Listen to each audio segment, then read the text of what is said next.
शहर के बाहरी इलाके में बना था शांति नर्सिंग होम। नाम के बिल्कुल उलट वहां शांति कभी नहीं थी। रात के 12:30 थे। पूरे अस्पताल में सन्नाटा पसरा हुआ था। नर्स अनु ड्यूटी पर अकेली थी। आईसीयू की लाइट हल्की हल्की झपक रही थी और कॉरिडोर में लगी घड़ी की टिक टिक आवाज दिल की धड़कनों से टकरा रही थी। तभी व्हीलचेयर के चलने की आवाज आई। अनु चौंक गई। यहां तो कोई पेशेंट व्हीलचेयर पर नहीं है। उसने रजिस्टर देखा। आईसीयू का एक भी मरीज बाहर आने लायक नहीं था। आवाज फिर आई, चर चर।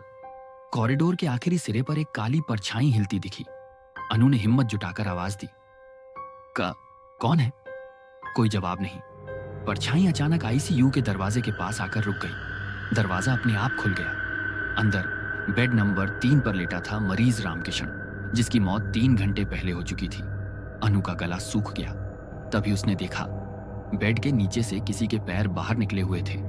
धीरे, बहुत धीरे वे पैर खड़े हो गए और फिर वही काली परछाई पूरा रूप लेने लगी। एक जला हुआ चेहरा, आंखों की जगह काले गड्ढे और आवाज, मुझे घर जाना है। अनु चीख भी नहीं पाई। अगली सुबह नर्सिंग स्टेशन खाली था। अनु कभी नहीं मिली। अनु के गायब होने के बाद शांति नर्सिंग होम को 6 महीने के लिए बंद कर दिया गया। पुलिस आई, जांच हुई, सीसीटीवी चेक किया गया, लेकिन रात 12:17 की रिकॉर्डिंग में एक ही चीज बार बार दिख रही थी। कॉरिडोर में एक लंबी काली परछाई जो आईसीयू के बाहर खड़ी होकर धीरे धीरे अपना सिर घुमा रही थी और फिर कैमरा अपने आप बंद हो गया। 6 महीने बाद अस्पताल दोबारा खुला। नई स्टाफ नर्स आई। नाम था कविता। पहली ही रात सीनियर डॉक्टर ने सख्त हिदायत दी, आईसीयू के सामने रात 12 के बाद कभी मत रुकना। कविता ने हंसकर बात टाल दी। रात 12:05 पर आईसीयू के बाहर की लाइट अपने आप बुझ गई और तभी व्हीलचेयर की आवाज। कविता का दिल जोर से धड़कने लगा। वही आवाज जो अनु की फाइल में लिखी थी, चर चर। अचानक एक ठंडी हवा का झोंका आया। पीछे से किसी ने धीमी आवाज में पूछा, नर्स, मेरी छुट्टी कब होगी? कविता ने पलट कर देखा। व्हीलचेयर पर बैठा था एक बूढ़ा आदमी, चेहरा सफेद, आंखें बिल्कुल खाली। उसके हाथ में एक फाइल थी। फाइल के ऊपर लिखा था, अनु शर्मा, नाइट ड्यूटी। कविता की सांस अटक गई। आईसीयू का सच। अचानक आईसीयू का दरवाजा खुला। अंदर दीवारों पर नर्सों के नाम खुदे हुए थे, अनु, रीमा, पूजा, सोनाली, सब नाइट ड्यूटी वाली नर्सें। और आखिरी नाम धीरे धीरे खून से उभर रहा था, कविता। तभी बूढ़े आदमी ने अपना चेहरा उठाया। अब वह बूढ़ा नहीं था, वह रामकिशन था, मरा हुआ मरीज। उसने मुस्कुराकर कहा, जो मुझे घर नहीं भेजता वो यहीं रुक जाता है।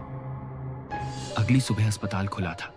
सब कुछ सामान्य, लेकिन आईसीयू के बाहर दीवार पर एक नया नाम लिखा था, कविता। कविता का नाम दीवार पर उभरने के 3 दिन बाद शांति नर्सिंग होम में एक अजीब आदेश आया। सरकारी मेडिकल बोर्ड की जांच। जांच टीम का लीडर था डॉ. आर्यन वर्मा, एक सख्त, तर्क पर विश्वास करने वाला डॉक्टर। उसे भूत प्रेत पर बिल्कुल भरोसा नहीं था। रात 11:55 पर डॉ. आर्यन जानबूझकर आईसीयू के बाहर खड़ा था। उसने कैमरा ऑन किया, रिकॉर्डर चालू किया। घड़ी ने 12 बजे बजाए और तभी पूरा कॉरिडोर अचानक ठंडा हो गया। आईसीयू की दीवार पर लिखे नर्सों के नाम हल्के हल्के कांपने लगे। फिर व्हीलचेयर की आवाज, चर चर। डॉ. आर्यन ने पहली बार डर महसूस किया। साया सामने आया। व्हीलचेयर अपने आप रुक गई और उसके पीछे एक परछाई नहीं, कई परछाइयां थीं, सब नर्सों की। उनके चेहरे सूखे, आंखें खाली और गले से एक ही आवाज, हमें छुट्टी नहीं मिली। डॉ. आर्यन पीछे हट गया। तभी आईसीयू के अंदर से एक धीमी हंसी गूंजी। 20 साल पुराना सच। आईसीयू का दरवाजा खुला। अंदर एक पुरानी फाइल जमीन पर पड़ी थी। उस पर लिखा था, प्रोजेक्ट साया।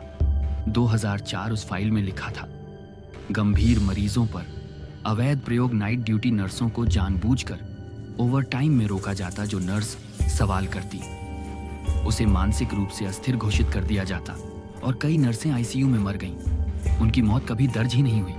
रामकिशन कौन था?